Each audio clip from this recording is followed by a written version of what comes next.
అస్మద్గురుభ్యో నమః. కృష్ణ చైతన్యవంతుడు అన్నింటిలో శ్రీకృష్ణుని మరియు శ్రీకృష్ణునిలో అన్నింటినీ దర్శించును. అలాంటి వ్యక్తి పైకి భౌతిక ప్రకృతి భిన్న సృష్టిలను చూచినట్లు కనిపించినను అతడు ప్రతి విషయాన్ని శ్రీకృష్ణుని సంబంధంతో చూచును.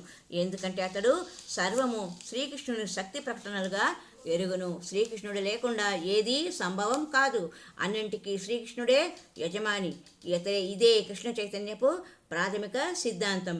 కృష్ణ భక్తుడు సర్వం శ్రీకృష్ణుని శక్తి ప్రకటనలని ఎలా ఎరుగును? కృష్ణ చైతన్యవంతుడు ఒక తత్వవేత్త అని మొట్టమొదట గ్రహించవలను. అతడు ఒక చెట్టును చూచినప్పుడు ఈ చెట్టు ఏమిటి? ఆ చెట్టు కూడా తనలాగే భౌతిక శరీరాన్ని కలిగి ఉంది. అది కూడా ఒక జీవాత్మని. కానీ ఆ చెట్టు పూర్వ పాప కర్మల ఫలితంగా ఎక్కడికి కదలకుండా ఒకే చోట నిలుచుండు దుస్థితిని కలిగి ఉండునట్లుగా దేహాన్ని పొందింది. ఆ చెట్టుకు లభించిన దేహము భౌతికమైనది, భౌతిక శక్తితో కూడుకున్నది. సహజంగానే నా భక్తుడు వెంటనే ఇలా ప్రశ్నించను, ఈ భౌతిక శక్తి ఎవరిది? అది శ్రీకృష్ణుని శక్తి. కనుక ఈ చెట్టు కూడా శ్రీకృష్ణునితో సంబంధాన్ని కలిగి ఉండును. జీవం ఉండుట చేత అది కూడా శ్రీకృష్ణుని యొక్క అంశయే. ఈ విధంగా శ్రీకృష్ణ చైతన్యవంతుడు చెట్టును కాకుండా శ్రీకృష్ణుని ప్రత్యక్షంగా చూచును. అది ఏ కృష్ణ చైతన్యం. మీరు చెట్టును చూడకుండా శ్రీకృష్ణుని చూస్తారు. అదే యోగ సిద్ధి లేక సమాధి స్థితి. కృష్ణ చైతన్యం అంటే శ్రీకృష్ణుని పట్ల ప్రేమను పెంపొందించుకొనడం. అది భౌతిక స్థితికి అతీతము. కృష్ణ చైతన్యవంతుడు ఎందుకు చెట్టును చూచినప్పుడు పై విధంగా భావించును? ఎందుకంటే అతడికి శ్రీకృష్ణుడనగా ప్రేమ. మీరు ప్రేమించే పిల్లాడు ఇంటికి దూరంగా ఉన్నప్పుడు అతని చెప్పులను చూచినను, ఓ ఇవి నా కుమారునివి అని ప్రేమతో స్మరించును. దాని అర్థం మీరు చెప్పులను ప్రేమిస్తారని కాదు. అది ఆ పిల్లాడిపై ఉన్న మమకారం. కానీ చెప్పులు ఆ ప్రేమను ప్రేరేపిస్తున్నాయి, గుర్తు చేస్తున్నాయి. మనం శ్రీకృష్ణుని ప్రేమించడం వలన ఒక జీవిలో శ్రీకృష్ణుని శక్తిని చూచినప్పుడు మనం దానిని ప్రేమిస్తాం. మనము శ్రీకృష్ణుని ప్రేమించినచో మనకు సర్వజనీనమైన ప్రేమ ఏర్పడును. లేనిచో సర్వజనీన ప్రేమ అనేది అర్ధరహిత ప్రేమ అగును.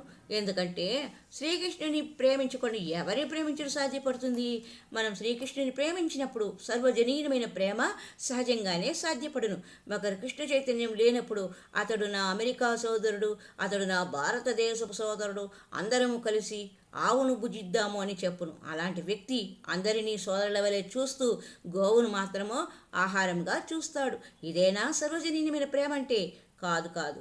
కృష్ణ చైతన్యవంతుడు కుక్క, గోవు మున్నగునవి శ్రీకృష్ణుని అంశలైన ఏదో విధంగా అవి వివిధ రకాల దేహాలను పొందెను అని భావించును. అంతేకాని అవి నా సోదరులు కాదని అర్థం కాదు.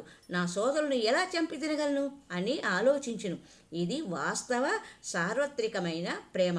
అది శ్రీకృష్ణుని ప్రేమతోనే సాధ్యపడును. వృక్షమును చూచినా, జంతువును చూసినా, మనిషిని చూసినా వీరందరూ నా సోదర సమానులు. వీరిని ఎలా నేను బాధించగలను అనే ఆలోచన కృష్ణ చైతన్య భక్తులకు ఉంటుంది అని చెప్తున్నారు. అటువంటి కృష్ణ చైతన్య భావన లేనప్పుడు మనం అందరినీ ప్రేమించడం అనే ప్రశ్నే ఉండదు. కృష్ణ చైతన్యం అనేది ఆత్మానుభూతి స్థితికి అతీతమైనది. అక్కడ భక్తుడు శ్రీకృష్ణునితో ఒకటి అగును. దీని అర్థం భక్తునకు శ్రీకృష్ణుడే సర్వస్వం మరియు భక్తుడు శ్రీకృష్ణుని ప్రేమిస్తూ సంప్రీతుడగును. అప్పుడే భగవంతునికి మరియు భక్తునికు నడుమ సన్నిహిత సంబంధం ఏర్పడును. ఆ స్థితిలో జీవుడు శాశ్వత తత్వాన్ని పొందును. అంతేకాకుండా ఆ భక్తుని దృష్టి నుండి దేవాది దేవుడు ఎన్నడూ దూరం కాలేడు. శ్రీకృష్ణునిలో ఐక్యం కావడం అంటే ఆధ్యాత్మికంగా ఆత్మహత్యయే అగును. అలాంటి ప్రమాదాన్ని భక్తుడు ఎన్నడూ కోరుకొనడు. బ్రహ్మ సంహితలో 5వ అధ్యాయం 38లో ఇట్లా చెప్పబడింది, ప్రేమాంజన చురిత భక్తి విలోచనేన సంతః సదైవ హృదయేషు విలోకయంతి యాం శ్యామసుందర అచింత్య గుణస్వరూపం గోవిందం ఆదిపురుషం తామహం భజామి. ప్రేమ అనే కాటుకతో దిద్దబడిన కన్నులతో ఎన్నడను భక్తునిచే చూడబుడు ఆదిపురుషుడైన గోవిందుడును భగవంతుని భజింతును. భక్తుల హృదయాలలో నిలిచి ఉండే శాశ్వత శ్యామసుందర కర్తామేశాయి రూపంలో అతడు కనబడును. ఎవరైతే అటువంటి ప్రేమను పొందారో వారు శ్యామసుందరుని కర్తమే సాయిని తమ హృదయాలలో ఎల్లప్పుడూ దర్శించగలుగుదురు. ఈ స్థితిలో శ్రీకృష్ణుడు తన భక్తుల దృష్టికి దూరము కాడు. అలాగే భక్తుడు కూడా తన స్వామి దృష్టికి దూరము కాడు. అట్లే భగవంతుని తమ హృదయాలలో పరమాత్మగా దర్శించగల యోగులకు కూడా ఇది వర్తించును. అలాంటి యోగి శుద్ధ భక్తునిగా మారి భగవంతుని తనలో క్షణం కూడా దర్శింపకుండుటను భరించలేడు.